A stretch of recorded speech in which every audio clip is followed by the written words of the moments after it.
This is the Lightning Junkies podcast with your host, Chaz. On this week's episode, we have Tim K. He's talking about paywalls. He has a product called Paywall.link and LNPay. We get into that, and we get into various different topics related to paywalls.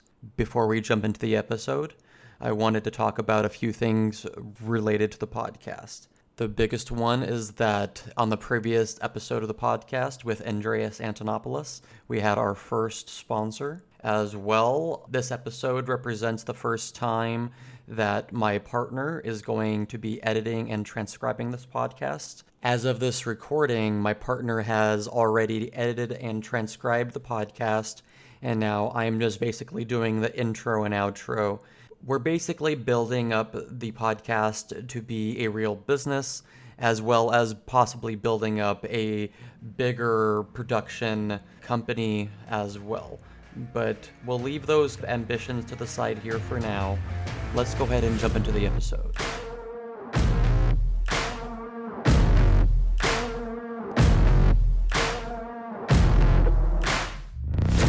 I would like to go ahead and welcome Tim to the Lightning Junkies podcast. How are you doing, Tim? Hey, Chaz. What's up? Thanks for having me.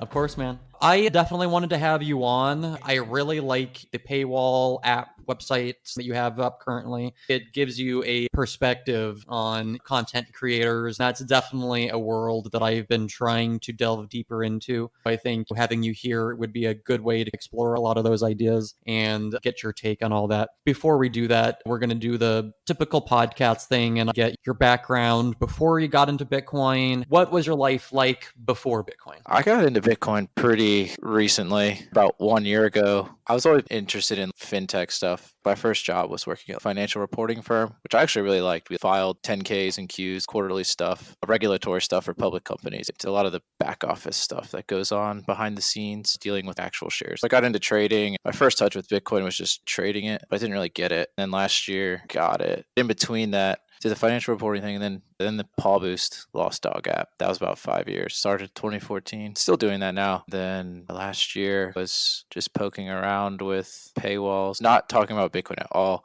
Just in general, why is this paywall thing not figured out yet? Micropayments on the web. I was curious, poking around, figured out obviously a huge problem trying to do this with credit card fees, and that was the biggest barrier. Then I found Lightning that way. I started with Lightning first, and then really got into Bitcoin. It was a different path. Yeah, definitely. I feel like a lot of people start the other direction where it's like, oh, I found Bitcoin. Oh, I found Lightning because Lightning adds something to Bitcoin. But it sounds like you went out trying to solve an issue and you found Lightning as the way to do that. Does that sound about right?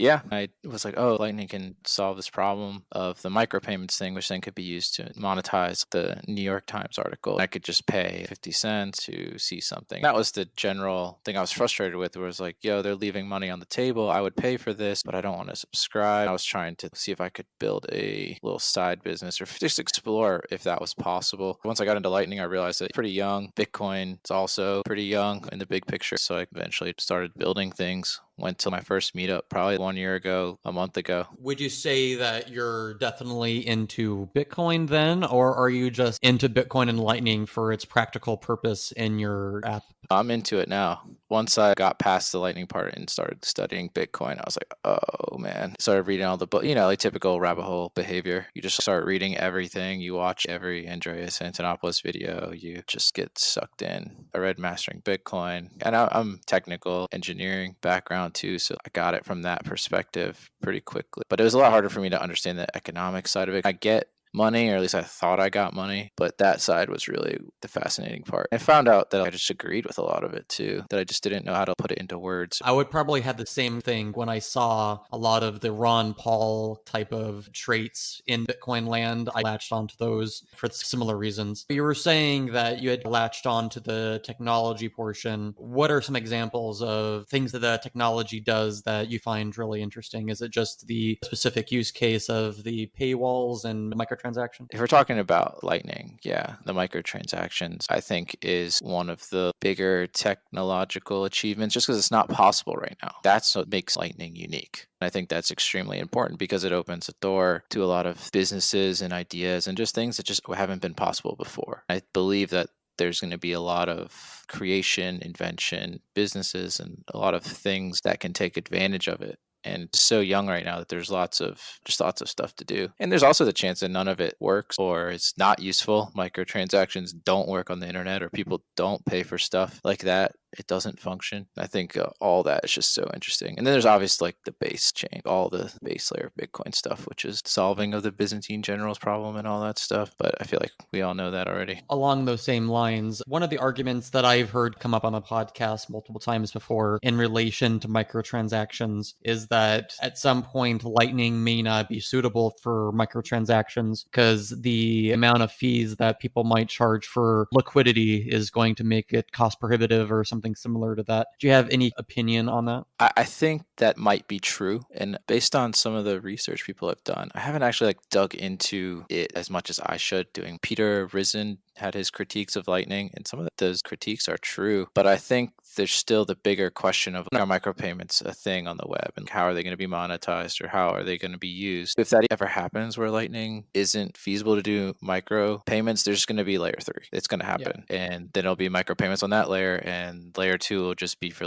medium-sized payments. The main chain will be just for giant payment. If micropayments are actually a thing on the internet, then the tech will follow that. Lightning is what we're using now, but maybe it won't be Lightning later to facilitate these payments. But I'm making a bet right now on just micropayments in general, and Lightning is just the best tool right now to do that. Let's just go into that a bit here. Let's lay out what your app is for the listeners. We've talked about it in vague terms, but what actually is this app that you're talking about here? Last year, first little app idea was called Paywall.link. Basically, you can create a short link, like a bit.ly link, that redirects someone to some piece of content, PDF, just a website or a picture. In between that is a paywall. So you click on the short link, you have to pay Lightning invoice, and then it'll redirect you. That was the basic idea. That was good enough to be a tiny little MVP. The idea was to see if it could monetize content and if people could use it. That's still what it is today, although I've branched off and built a lot more around it because of some of the things I learned about micropayments and content over the past year. What are some of those things? It's hard for individuals to sell their content. It's just tough. What this app enabled was anyone could sell anything pretty easily. You could sell your font pack. You could sell links that you found that you thought were worth something. You could sell access to your podcast. You could sell health action plans. I think one of the crucial things that everybody learned is that selling your product is hard. Businesses struggle to sell their stuff all the time. Customer acquisition is a tough problem. Finding customers, getting in front of them, making the numbers work out to where the cost to get in front of them is lower than the revenue you can get. You start to see the value of the centralized aggregators like Amazon and eBay because they bring you the customers. Yeah, they take a fat fee, but they're bringing you the business. And those are real challenges for individual content creators. What I also found was that if you already had an audience, then you could sell your stuff a lot easier because you already had some kind of brand, you already had customers. But for people that don't, it proved to be really difficult, especially with a lot of small-time content creators that are new or don't have a large audience. They innately want their content to get out there as a growth mechanism too. So paywalling that goes against what they need at first. That's the tension that I'm feeling right now with the podcast. When you would basically suggest, hey, put all your podcasts behind a paywall. My hesitation is if I do that, then no one's going to care. Everyone's going to be like, oh, you want money for it? Whatever. I'll just go listen to the 30 other podcasts that are out there. My viewership will go down to nothing. There's definitely that out there. And there's definitely the concept of when I first started, a lot more people were willing to chip in Bitcoin or Bitcoin over Lightning on my crowdfunding. I was getting a couple $100s in the first couple months, but now I'm getting a couple thousand sats here and there. Not to begrudge anyone that's willing to give me sats at all, but obviously, if I'm wanting to turn this into a more serious operation, a couple thousand sats a month is not going to move the needle much for me. I obviously need to think about more long-term solutions. If someone's mind in this situation might go to a thing like Patreon. At this point, I have a very negative view of Patreon, besides the fact that it's all in fiat. They're banning people off their platform. What's your general view of the Patreon model, subscription model? Is that comparable to the Paywalls thing? Is it very different? What's your thoughts here? I think at the core, it depends on what kind of customer niche you can carve out. Paywalls are more focused on transactions. Patreon is more like the subscription base. I think as a business, though, subscriptions where it's at. You got to find the people that really want your content and don't be afraid to charge them. Another thing that I realized is that trying to hit the long tail, getting a couple hundred sats from everyone is a lot harder to do than getting tens of thousands of sats from the people who really give a shit about your content. And that's called the fat tail. Someone on Twitter turned me on to this and really made me think, dude, you really do want to go after the people that are crazy about your product and not waste that much time, people that maybe care about it. I think for businesses, though, the subscription really is the superior model. That's why I am a bit bearish on just paywalled content in general right now, because the New York Times, they're just thinking, we actually don't care if you would pay us transactionally. We're building out our thing for people who are willing to pay for the subscription. It's not for you if you don't want to pay it. Versus a journalistic organization, I don't feel like I am one of those. I feel like I'm more akin to just a Bitcoin talk show. That being said, I like the idea of having all my content behind a paywall and then having a lagging release of the episodes to be just freed for everyone. Or even what Sam Harris is doing right now, where he has half of the podcast that's for everyone, and for the second half, it's behind a paywall, behind his monthly subscription service, which I think makes a lot of sense. If you listen to the free half, and once you're done with the free half, you're like, God damn it, now I want to listen to the rest. It gets the person to buy in a bit more than if it was just a blind paywall from the beginning. You can't even get a taste of the content, like what a newspaper website might do nowadays. Do you see any kind of nuance there that the New York Times might put up a paywall but give you nothing to whet your appetite, whereas a more independent content creator is going to need to have more of that free content out there to bring people in? They kind of do that now. You can read a certain amount before they do it, and you get 5 articles free or some shit like that if you sign up and subscribe. What that podcaster that you just mentioned is doing, I think that's excellent. That thought process is what I think is the best for small time content creators or people just getting started, just thinking outside the box and building.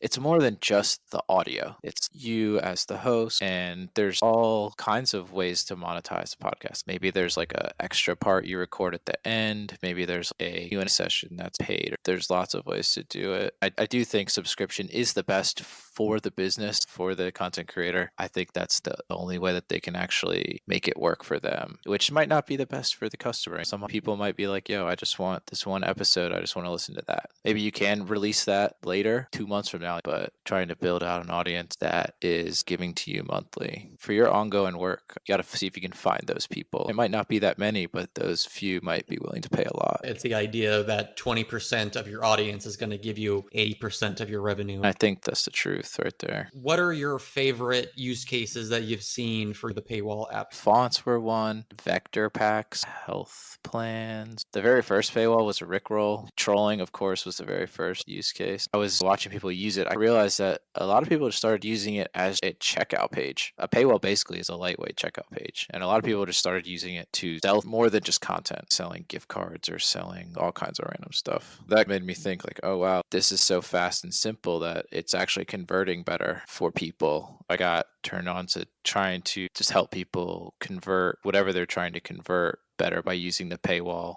The simplicity. You have the ability to do that with Lightning because it's so unique. You don't need a checkout page with like form fields and stuff. If you can sell your digital content with no shipping, or you don't need their name or email or anything, then why do you need those fields? Built out what I like to call a pay-through rate, which is basically a conversion rate or click-through rate to help people get their customer acquisition cost and the amount that they are pulling from their paywalls, just to make that ratio work out, to see if they can actually build a real business in this Lightning environment. Very interesting. Basically what you're saying is like ad hoc checkout pages where you don't really need all that much, just like, I'm selling a Counter-Strike skin, here you go, boom. Do you see it being useful in physical products at all, or is there too much friction to be useful in that? Physical products, yeah, they introduced that you just need form fields. And I'm not saying I won't do that ever, but that's an eventual thing. Not enough people have asked me about that yet, to be honest. So that's a good sign for me that I don't have to do it yet. If people bitch about it, then I usually do what they bitch about for sure. What have people been bitching about the most? Probably the UI the most, because it does kind of look like shit.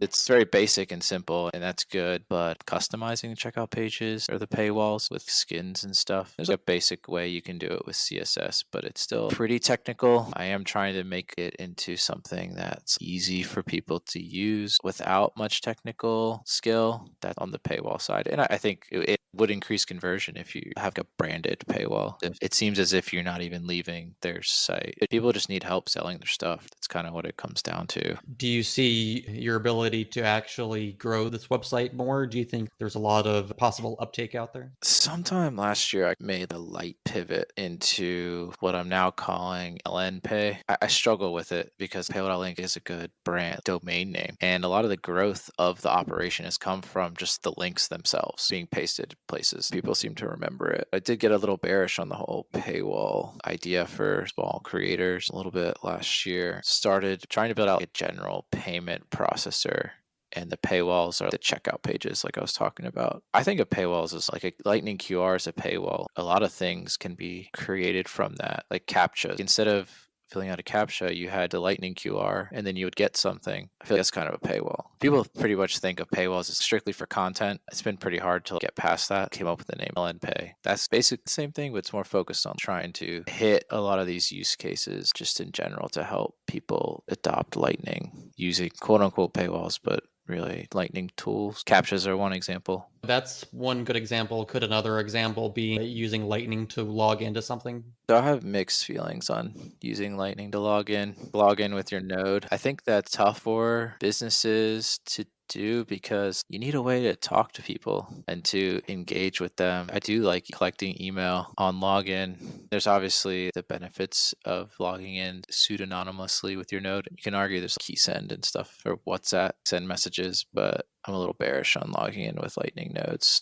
in general because people want to know. People log in with their emails. You want them to because they want to hear from you, or I want those people. Where do you see the future of LNPay here? Paint a picture for me. Right now, it's actually a little more focused on developers. Basically, I'm taking Paywall and I'm building out all the components I use to build Paywall so that other people can use them too. An easy way to talk to your node, easy wallet management. Some people are using it to have a poker game or a blackjack game. When you go to the site, you can create a wallet and it uses the LNPay API to manage that for you. You can send and receive from the wallet without having to build out the Lightning infrastructure on the back end. Just tools like that, maybe some data, some analytics, just general tools that I'm using to build out Paywall with in AWS for Lightning on a small scale. Is there any trust involved there? Are they having to trust your stuff or are they rolling their own? It is very custodial, actually. I'm working on the next level. The level up will be that you can add your own node. This is just the infrastructure, the middleware. You have your node, then you have this service that keeps track of balances, strictly a record keeping layer, and an interface that you can interact with easily with your application. Then you have the user, but that's not there yet. I think it's okay. I think a lot of people get caught up on the non-custodial thing a little too early. I would have never started Paywall if I was worried about like non-custodial stuff. I think the non-custodial landscape is growing too. The macaroons and the tech, like the LDK stuff from Square should help with that. I'm excited for that stuff because yeah, it's custodial right now, but do I want to be holding people's funds? Not really. Not at all, actually. Just a necessary evil right now. But if you're doing small stuff, I don't think it matters that much. You practice good custody hygiene. You can pull your funds out as fast as you can. Don't leave stuff in custodial places. That's the stuff I encourage right now, just to keep the ball rolling and really test out stuff. I like encouraging people to try and get a business case first. Use this custodial tool to see if you have an idea that's worth working on. If you do, then get off of it and use your own infrastructure. No need setting up all this stuff for some idea that you try like one day and then you give up on. Is there an app or any other Lightning project out there that's really holding your attention right now? Aside from the node implementations, I like what Ben's doing, BTC Socialist, doing a lot.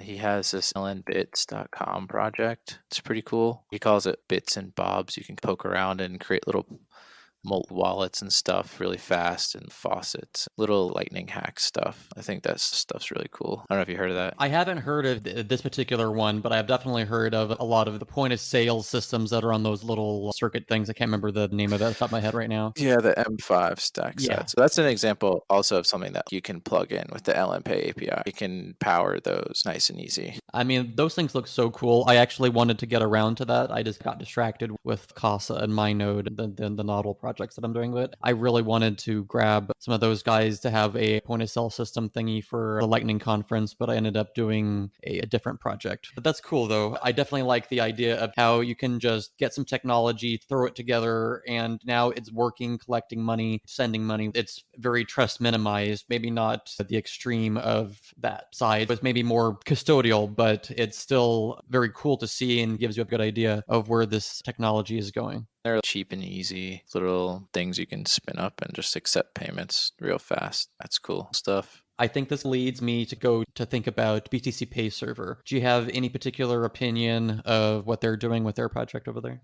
BTC Pay Server, I think, is a good project. It's just a little overkill for a lot of things. Just setting up the whole stack, like the node, your base node, Lightning node, plus all the infrastructure needed to host it, maintain it. I like it better as an infrastructure tool, not actually the BTC Pay part with managing nodes. But I think that project is needed for hardcore users. That's a red hat, I think of it. Not a lot of people can do that. Asking someone to set up BTC Pay is a tall order, especially for noobs. I would at least make an argument that it's not quote unquote that difficult.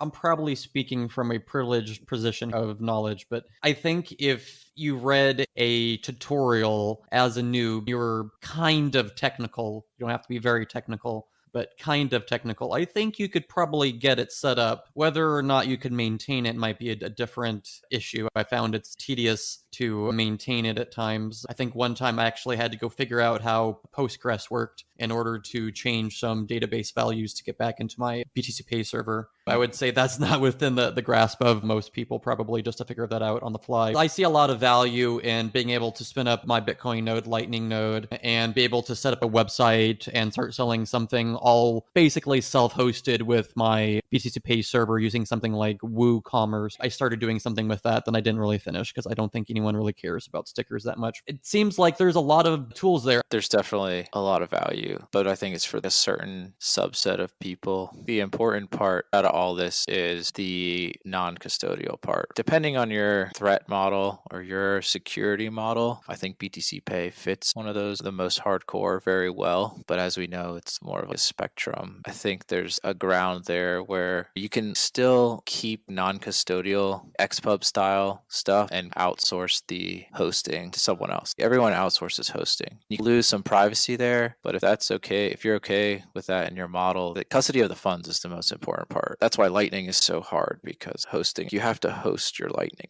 node. Low key pain in the ass. I would probably agree with that. Along the same lines, when you were building out Paywall.link and LNPay, did you encounter any kind of general difficulties? Was there any unique challenges on Lightning?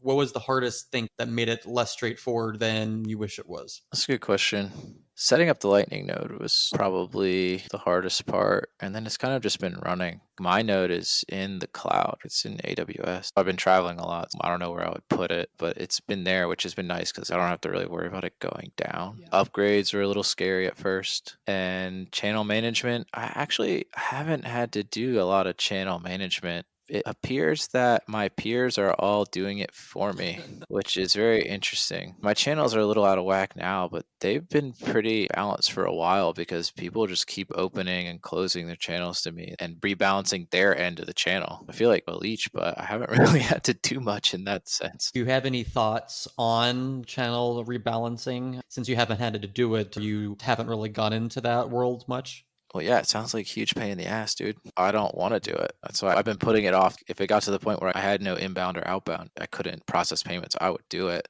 I just can't wait for that to get abstracted away. I'm going to try and push that forward to abstract that away, because that's a huge problem that people just shouldn't have to deal with. It's going to go away eventually with channel factories and Taproot and Schnorr get in the base chain. It'll get easier.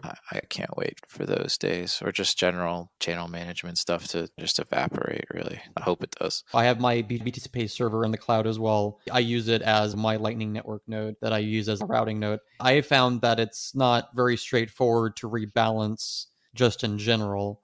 There's some tools out there that I think that can help you with that. There's Loop and other things that I think possibly can help. And there's a rebalance tool in Python. As far as I can tell, there's nothing that's really straightforward that would do it for you or intelligently look out for this one needs to be like this. I'm going to reset fees on this every so often to influence it, like what LNBig does that influence the direction of the liquidity in the channels. So going past that, just a little bit, you mentioned channel factories, Schnorr and Taproot. Are there anything else you're looking forward to in Bitcoin or Lightning right now? That's probably the biggest one.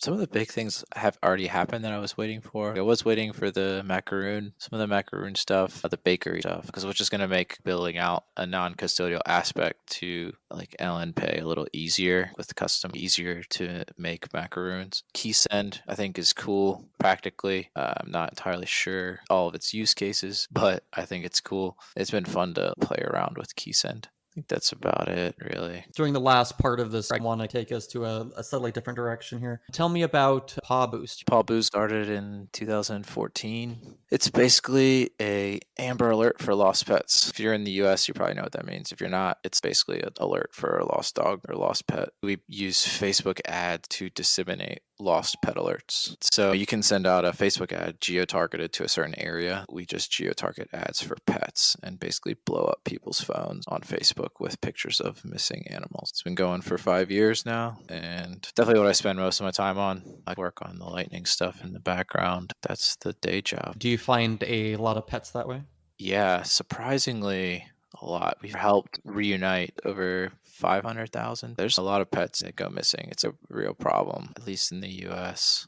We have this group of people called the Rescue Squad that are people who just sign up to receive alerts. Demographic, they're 35 to 65-year-old women, basically 98%. They're just hardcore pet lovers. We found out the product is really built for them. They're the ones that share the alerts. There's like 3 million strong on Facebook of people that just help facilitate reunions and just are rabid pet lovers. Yeah, I mean, it's pretty much the mission is just try and raise awareness as much as we can for lost animals. What do you think the top 3 lost pet species are? If I were to guess, man, I have no idea. We'll say dog, lizard, cat. It's dog, cat, and then birds. Dog's the obvious one. Reptiles get lost, dude. Turtles, like they dip out when you're not paying attention. How do you plan to continue to build this business? It's a 5-year-old business now. We didn't die. It's maturing a little bit. Some of the rapid growth is kind of leveling off. It's not nearly as stressful as it was before, but there's still plenty of work to be done. It's a bootstrap operation. We didn't take any funding. We don't have any investors or anything. Just me and my co-founder, Clayton. And we have a team of 3.5 counting part-time people. We're working on making the product better for pet owners and the rescue squad. We have the freedom to do that where we're at right now. I can spend time in the background working on Lightning stuff.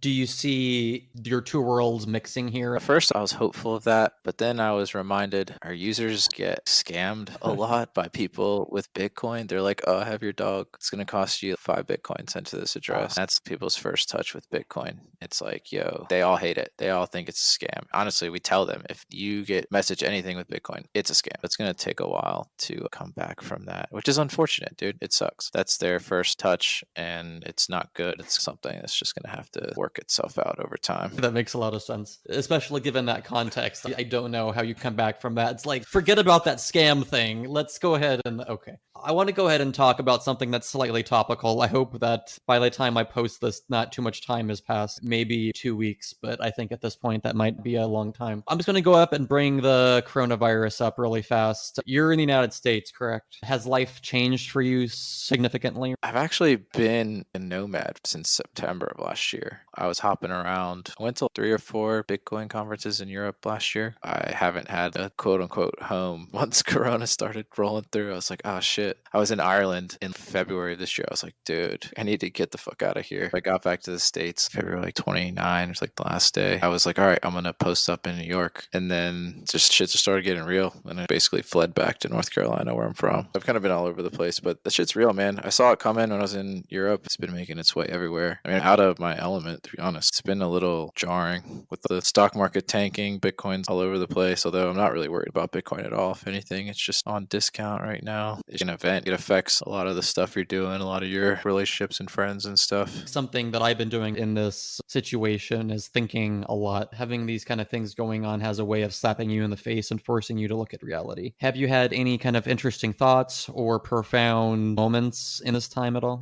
Yeah, dude, you're on point. I have actually been like, damn, I'm not prepared for any of this. Just not prepared at all. I look at like my friends who are like in the mountains, basically surviving off their own land and have their own energy figured out and shit. Dude, their life is actually not changing at all right now. My life's all over the place. What am I doing over here? If anything, it's placing a little more value on stability and having your own shit figured out as opposed to just floating around doing whatever. What about you? Do I have any profound thoughts? I'm not sure I was ready to unleash them. I'm not sure if they're profound or not. This sort of thing has a way of wiping away everything that doesn't really matter. There are moments where I don't really care about Bitcoin all that much, if that makes sense. I still do, but if I had to choose between people that I love and Bitcoin goes away. It doesn't reach that level. It forces you to examine everything, and it forces you to question everything, because there's some non-zero chance that even if you're young, I'm in my 30s, etc., even if I catch it, I'm most likely not going to die.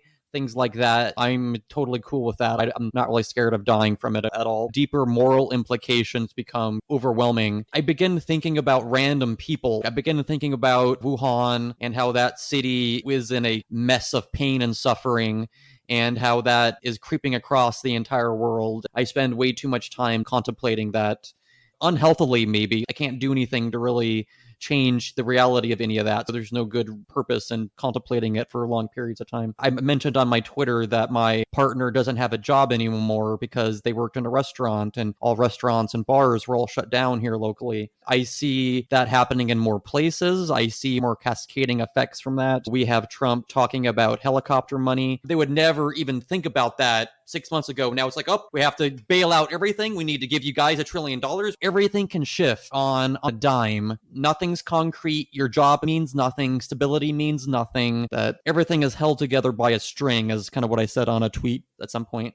I really think that. I spend a lot of time looking out my window. I have a kind of a view here, and I look out the window and I see the life going by, and I picture it getting progressively worse, progressively more dystopian, or having a pandemonium going outside my door at any moment. I think that's approaching plausibility. It's not me just being paranoid for no reason. It's pretty much the same thoughts I've been having. Basically how ill prepared I am. And you just don't think about it until it's too late. And I guess, to be honest, I haven't really been that focused on the Bitcoin and Lightning stuff because all this shit's going down. Now that everybody's quarantined. I'm not going to keep going on this topic forever because I think people have fatigue. I do, to be honest, but I feel it's worth keeping it in here for historical purposes. Because, hey, this might be a complete non-thing in 6 months, but I'm willing to bet that it's not going to be a non-thing in 6 months. I want this to be kind of part of the historical record of my podcast. I'm not have any delusions that my podcast is all that relevant at the end of the day, but I still want it in there. This is a once-in-a-lifetime situation, dude. A straight-up pandemic. Yeah. What the fuck? No one saw this coming. It's affecting everything right now, man. It'll be interesting to see how it plays out. I've never seen something like this before. 2008 financial crisis might have been the biggest thing that I've seen. Now we're doing this pandemic shit plus crisis 2.0 plus whatever other fallout's going to happen that we haven't even seen yet. This is definitely interesting times, that's for sure. I think it's pretty clear that in 2008, there weren't massive amounts of people just suddenly unemployed in this way, where entire cities have the restaurants and bars just closed down. The NBA's turned off right now. How many people are in the surrounding industries, not the NBA players, but all the things that surround sporting events? I'm not going to pretend that I'm an economics expert because I'm not even remotely versed in half of these things. So I'm not going to pretend that I am, but I think I can look at things in a very mathematical way. And I can see that the amount of things touching other things are going to radically shift is mind-boggling. To think that this $1.5 trillion business they did last week and all the repo stuff that they're doing this week, and how they're dropped interest rates again, and how they're basically moving towards negative interest rates potentially. There's some non-zero chance that they're going to roll eCoin into existence. NERP, dude. NERP is upon us. I think someone on Twitter posted a picture about the treasury yield, bond yields is like negative now. like official NERP territory, something like that. It's like, dudes, we're fucked.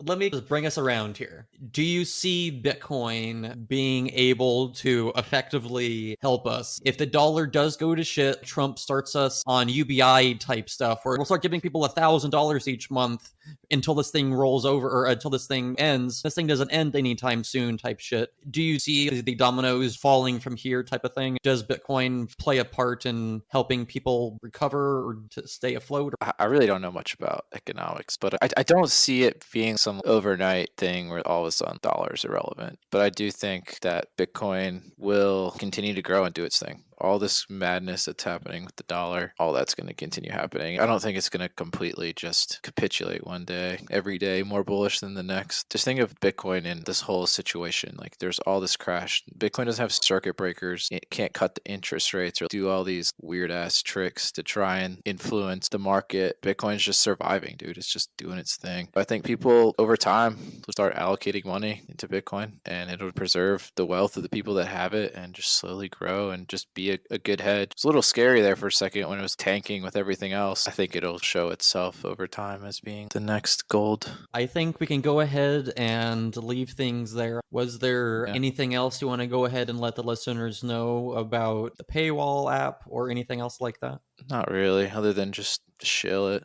Paywall.link or LNPay, those are where you could see what's going on. Docs.lnpay.to if you want to check out some of the documentation that I'm working on. That's pretty much it. Thanks for chatting, Chaz. Of course. Is there any way for listeners to help with PawBoost at all? Tell your mom about it, and PawBoost.com. Check it. There's a local lost and found page for like most cities in the U.S. Also, if you're not in the U.S., then if you're in an English-speaking country, we're there. We just moved into Brazil. We just translate the site to Portuguese. So if you're there too, you can help. But that's really the best you can do.